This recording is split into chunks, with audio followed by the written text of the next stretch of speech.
It started with a stench thick and metallic, like meat left to rot in summer heat. It seeped up through the hallway vent, coating the back of my throat with the coppery taps of old blood.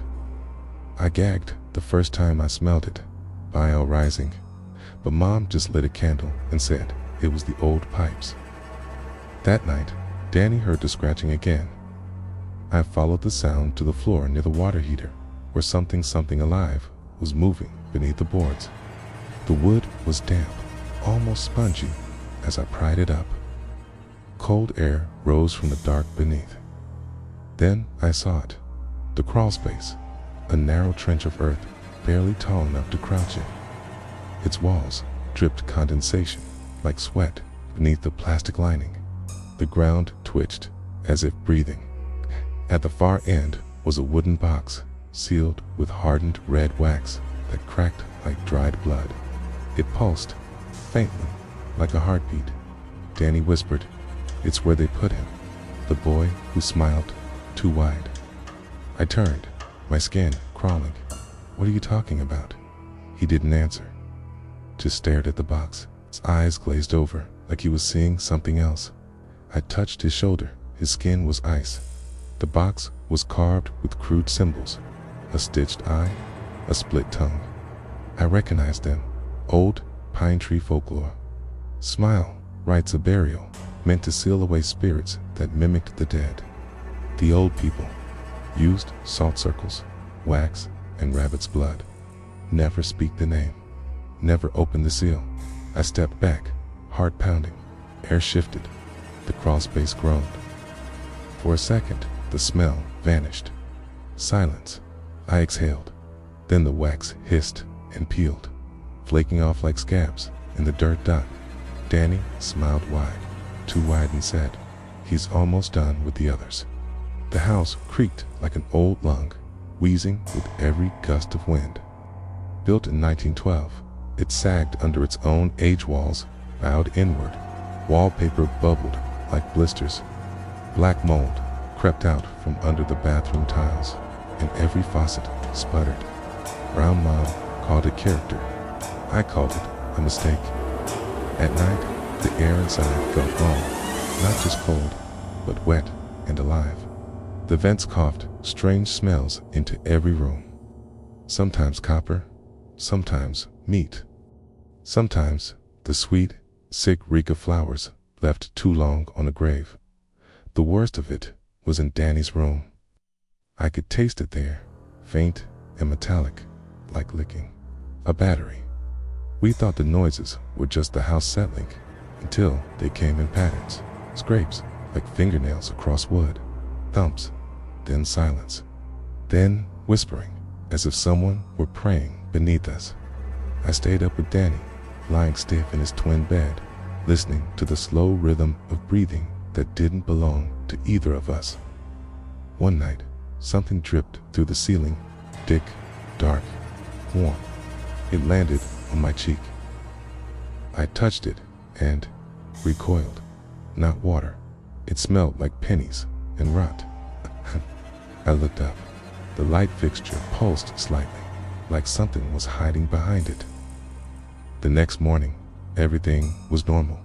Dry, quiet. Danny even smiled. I thought maybe I imagined it all. Then I found the thing tucked under his mattress of folded paper, wrapped in old twine. Inside, hand-drawn in childlike scrawl, were rituals I'd seen in the town's folklore pamphlets. Red wax seals, smiling masks. A phrase repeated over and over, "The grin must be buried in pairs." That night, the hallway stretched longer than before. The shadows didn't match the furniture. Hand in the mirror, behind my reflection, something else smiled back.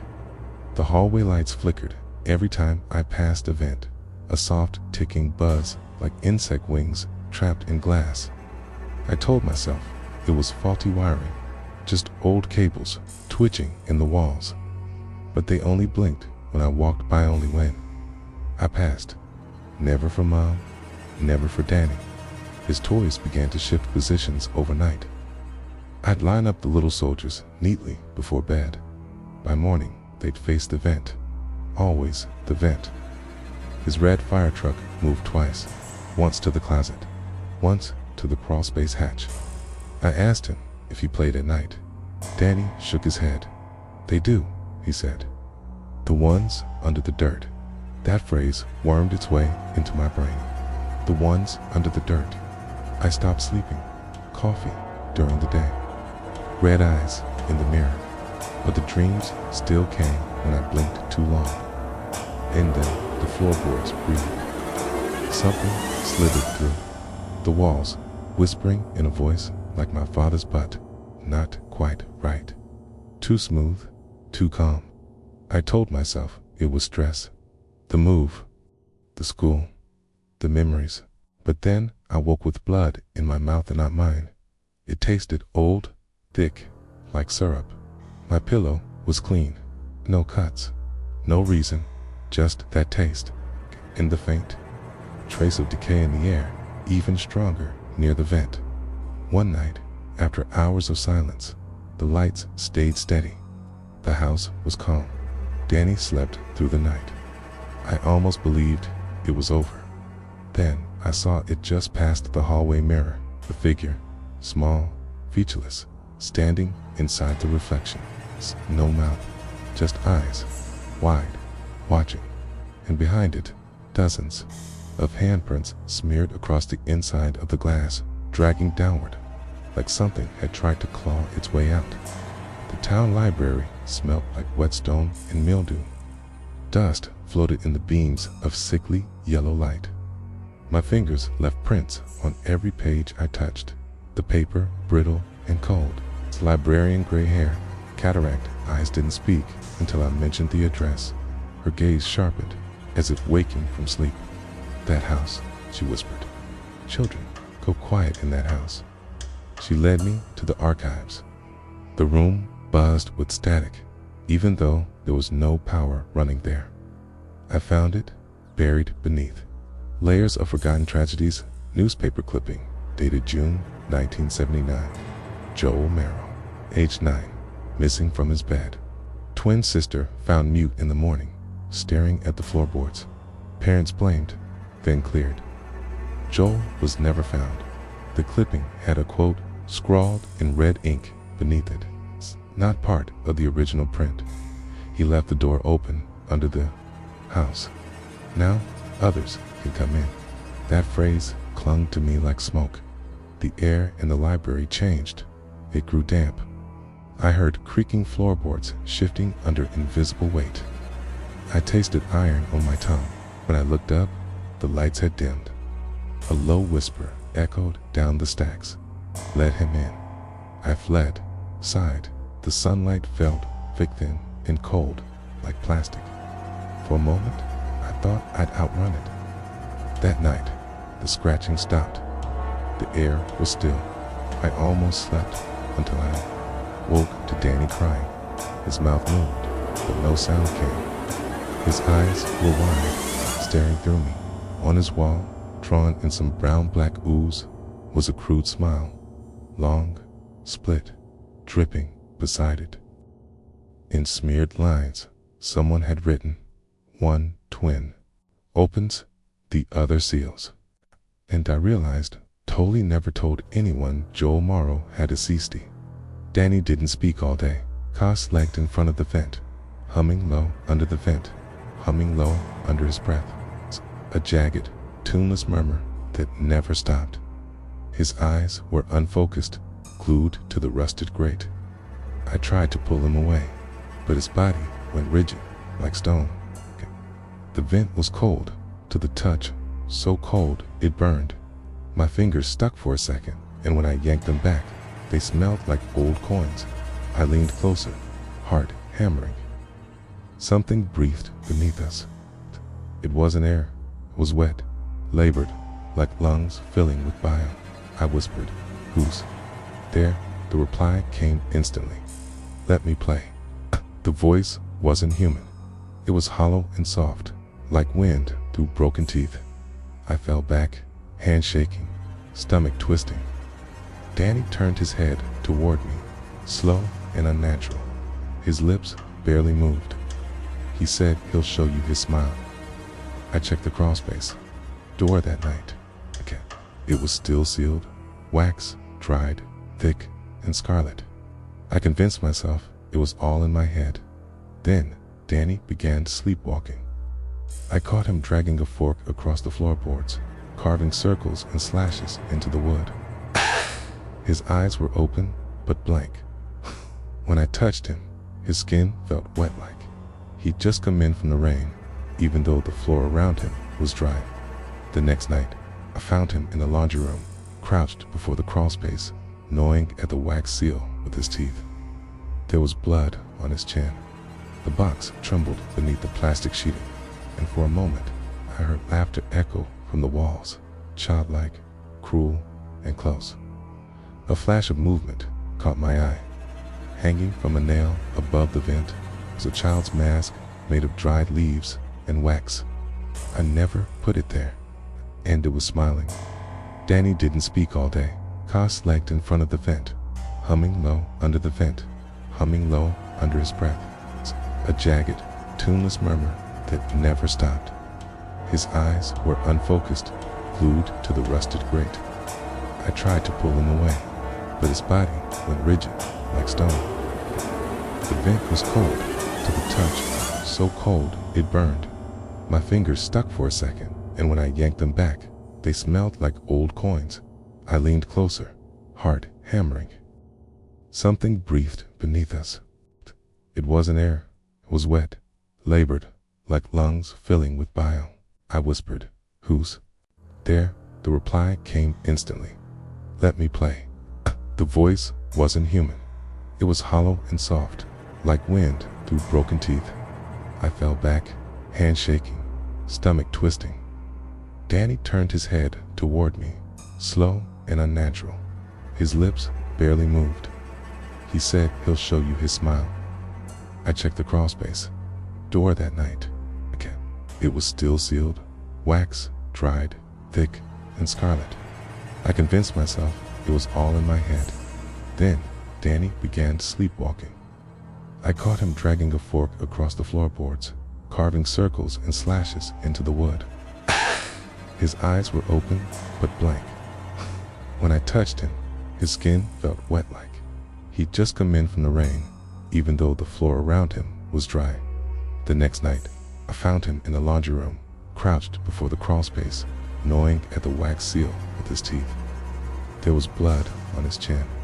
The box trembled beneath the plastic sheeting, and for a moment, I heard laughter echo from the walls, childlike, cruel, and close.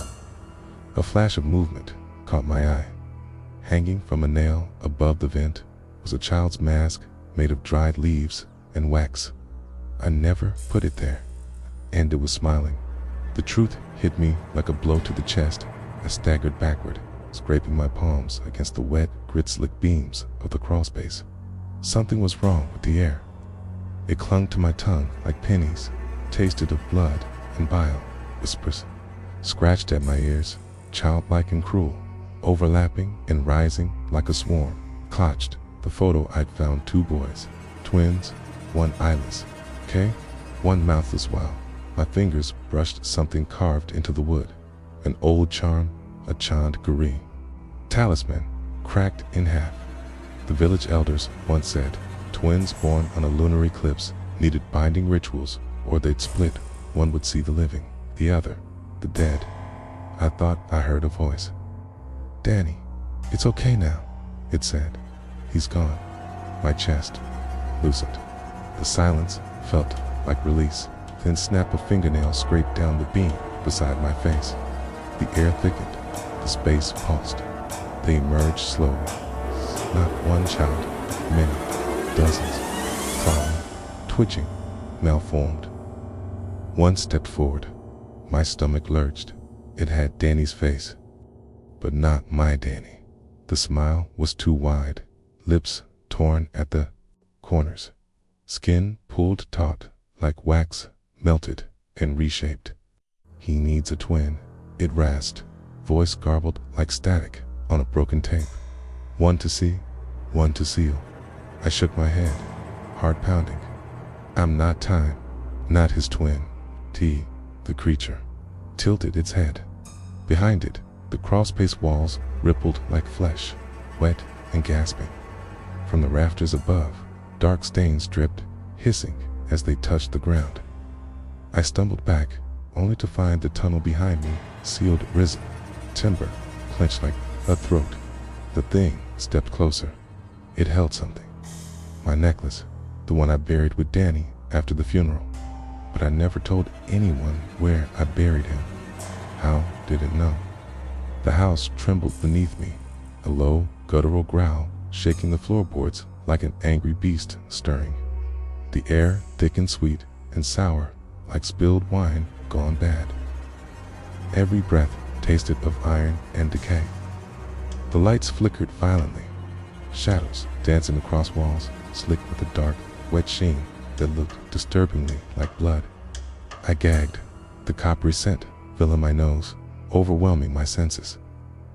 Danny stood in the hallway, arms outstretched, eyes glazed and empty, his smile wider than any child's should be. "He's in me now," he whispered, voice hollow and cracked. The walls around us seemed to pulse breathing, alive, closing in.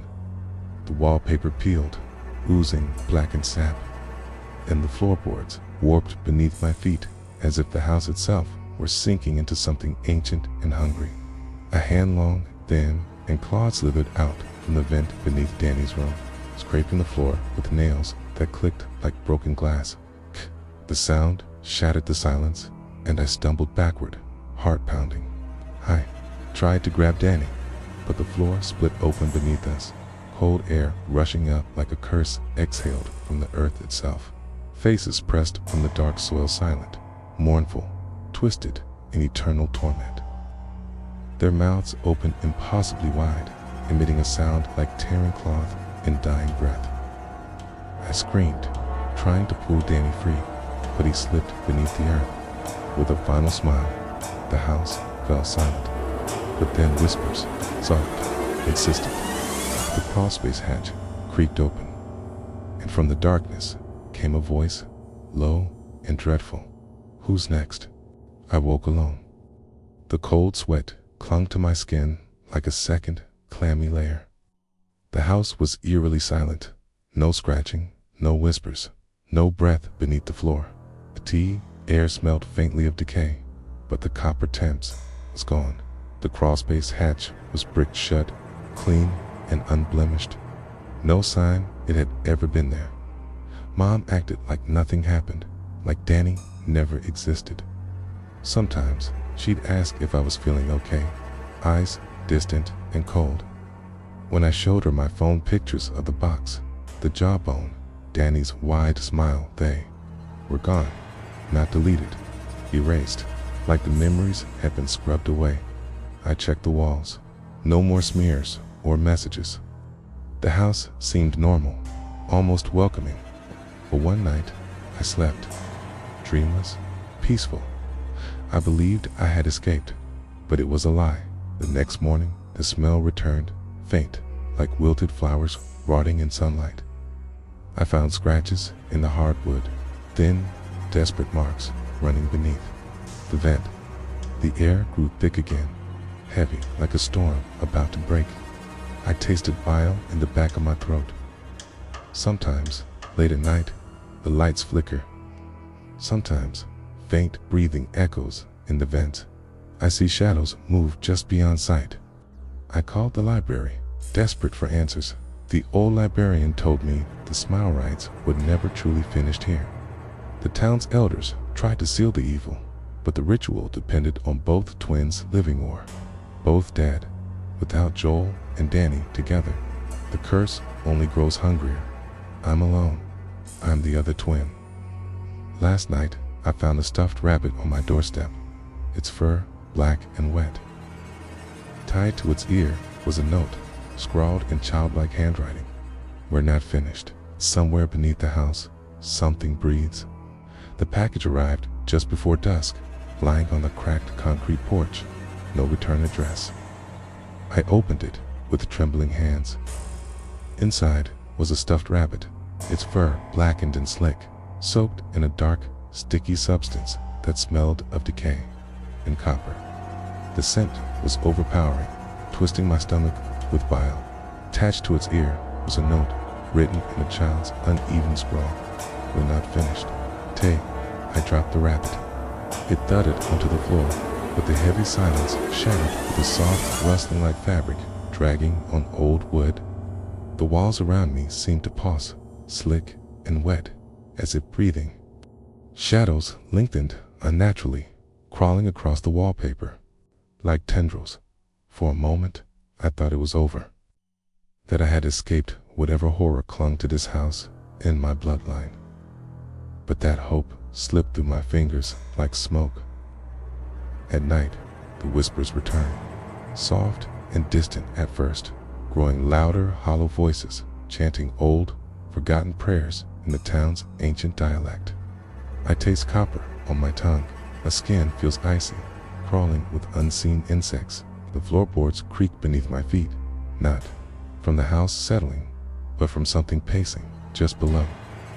The local elders once spoke of the smile rites, rituals meant to bind restless spirits by sealing their mouths and eyes with wax, salt, and whispered incantations. But they failed. The twins were the key, and with one missing, the curse only deepened. Last night, I woke to cold breath on my neck, a wet hand tracing slow patterns down my spine. The crawlspace hatch creaked open, the dark beneath calling out. I can no longer tell where I end and the darkness begins. And now, I must ask, who will be the next twin?